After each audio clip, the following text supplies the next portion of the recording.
আগে যেখানে উত্তরপ্রদেশে দেখুন, উত্তরপ্রদেশে যেটা পুলিশ করে ক্রিমিনাল রাজ, ক্রাইম রাজকে খতম করার জন্য এবং ক্রিমিনালদেরকে তার ক্রিমিনালিজমকে শেষ করার জন্য। আর এখানে যেটা হয়েছে সেটা হচ্ছে যে অবৈধ বন্দুকটা একজন প্রিজনারের কাছে পৌঁছে দিয়েছে যারা, তার একমাত্র উইটনেস যাকে 5 দিন রিমান্ডে রাখলে জানা যেত যে এই আগ্নেয়াস্ত্রটা তৃণমূলের কে সাপ্লাই করলো, সেই জন্য উইটনেস কাম অ্যাকিউজড, যাতে এইখানেই ম্যাটারটা ক্লোজ হয়ে যায়, তাই এই খুনটা করা হয়েছে। এটা তো এনকাউন্টার নয়, খুন।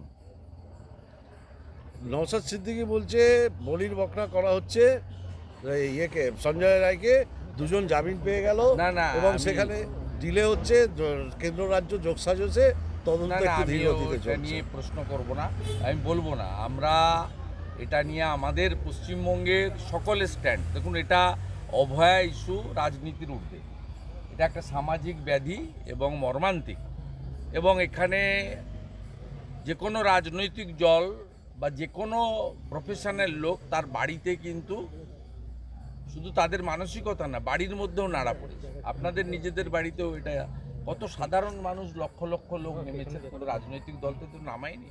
তো এটা খুব মর্মান্তিক ইস্যু এবং এক্ষেত্রে খুব পরিষ্কার আমার অন্তত স্ট্যান্ড, আমি বারে বারে বলেছি যে সঞ্জয় রায় হয়তো দোষী, কোর্ট একটু আগেই তাকে দোষী সাব্যস্ত করেছেন, সোমবার সাজা ঘোষণা করবেন, ক্যাপিটাল পানিশমেন্টই হয় এসব সাজাতে ভারতীয় ন্যায় সংহিতাতে।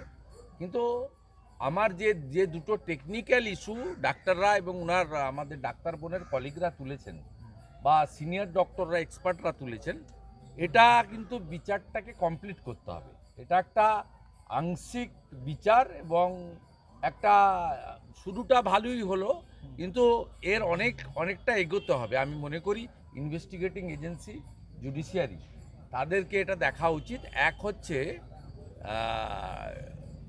যে আপনার ডিএনএ রিপোর্ট এসছে, তাতে বলা হয়েছে মিশ্র রিপোর্ট, মিন্স এটা একজনের দ্বারা হয়নি, এটা বহুজনের দ্বারা হয়েছে, যে 2 হতে পারে, 4 হতে পারে। দ্বিতীয় হচ্ছে ফরেন্সিকের যে রিপোর্ট এসছে তাতে ধস্তাধস্তির কোনো চিহ্ন নেই। তাহলে একমাত্র একজন যদি করে থাকে তাহলে ধস্তাধস্তির চিহ্ন থাকাটা উচিত ছিল বলে প্রাথমিকভাবে মনে হয়, কিন্তু আমরা এক্সপার্ট নই। কিন্তু এই ফরেন্সিক রিপোর্টেও ধস্তাধস্তির চিহ্ন নেই, মানে অত্যন্ত নির্দয়ভাবে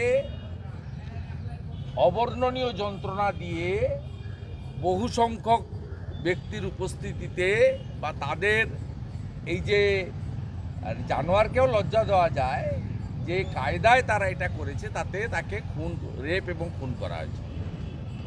আমরা ইনিশিয়ালি যা হয়েছে, ইনভেস্টিগেটিং এজেন্সি বা জুডিশিয়ারির যে আজকে পানিশমেন্ট ডিক্লেয়ার, এটাকে ওয়েলকাম করে এই অমীমাংসিত বিষয়গুলি নিয়ে যেটা ডাক্তারবাবুরা তুলছেন, এবং রিপোর্টে যদি সত্যি এইগুলো ডিএনএ বা ফরেন্সিকে থেকে থাকে বা তার পরিবার, বাবা মা যেসব অভিযোগ করছেন, এর নিষ্পত্তি হওয়া উচিত। আমরা আজকে আরও খুশি হতাম যদি সন্দীপ ঘোষ এবং বিনীত গোয়েলকে অ্যাকিউজড ঘোষণা করতেন হাইকোর্ট।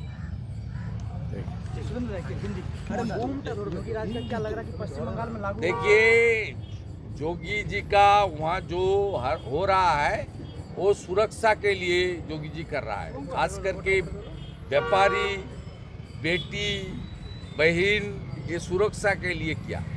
यहाँ जो इंसिडेंट हुआ, ये वो जो इलीगल आर्म्स आया ना प्रिजन वैन के अंदर, कोर्ट के अंदर, प्रिजनर का पास जो इलीगल आर्म्स आया, कहाँ से आया, कौन भेजा, ये सब को डिस्ट्रॉय करने के लिए ये लोग ये जो मर्डर किया, पुलिस ने मर्डर किया, एक काम किया है। ये एनकाउंटर नहीं है, एनकाउंटर नहीं, ये सब बोले पुलिस बोला कि बांग्लादेश पे भागल, वो सब नाटकबाजी करते গিয়েছিল। তবে হিন্দুদের ভয় পাচ্ছে মমতা, এটা খুব ভালো লাগছে।